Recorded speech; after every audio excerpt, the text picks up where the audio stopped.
পেশাদারিত্ব থাকতে হবে খেলোয়াড় ক্লাব ফেডারেশনের, সেই সঙ্গে ফুটবলের উন্নয়নে দরকার সুনির্দিষ্ট পরিকল্পনা।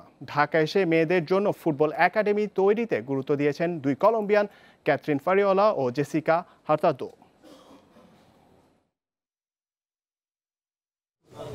সামনে বঙ্গমাতা গোল্ড কাপ। মারিয়া আখিদের উজ্জীবিত করতে ইউনিসেফের সহযোগিতায় উড়িয়ে আনা হয়েছে দুই কলম্বিয়ান জেসিকা হার্তাদো আর ক্যাথরিন ফারিওলাকে।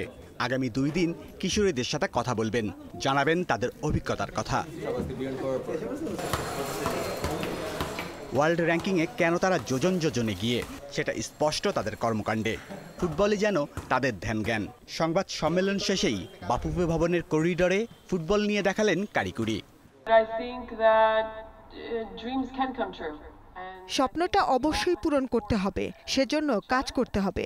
ওরা ভীষণ আগ্রহী। তবে একটা বিষয় আমাকে অবাক করেছে, এখানে কোনো একাডেমি নেই, যেটা ফুটবলের জন্য অপরিহার্য।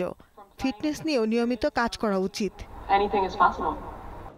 জার্মান বিশ্বকাপে খেলা জেসিকা হার্তাদো জানান, ফুটবল উৎসব নতুন খেলোয়াড় তৈরিতে গুরুত্বপূর্ণ ভূমিকা রাখে। এর পাশাপাশি নতুনদের পরিপূর্ণ খেলোয়াড় হিসেবে গড়ে তুলতে দরকার শক্ত অবকাঠামো। পেশাদারিত্ব জরুরি, প্রতিদ্বন্দ্বিতাপূর্ণ লিগ থাকতে হবে। স্কুলে যেভাবে খেলার সুযোগ হয়নি, ক্লাবে সে কাজটা সেরেছি। অথচ এখানে ক্লাবগুলোতে সে ধরনের কোনো সুযোগ সুবিধা নেই। শুক্রবার উইমেন্স ডে আয়োজন করছে বাফুফে। বাড্ডার বেড়াইদেতে রাজধানীর 7টি স্কুলের খুদে ফুটবলার সহ বাফুফের ক্যাম্পে থাকা নারী ফুটবলারদের নিয়ে সময় কাটাবেন এই দুই Colombian. Shamim Ahmed, Independent News, Dhaka.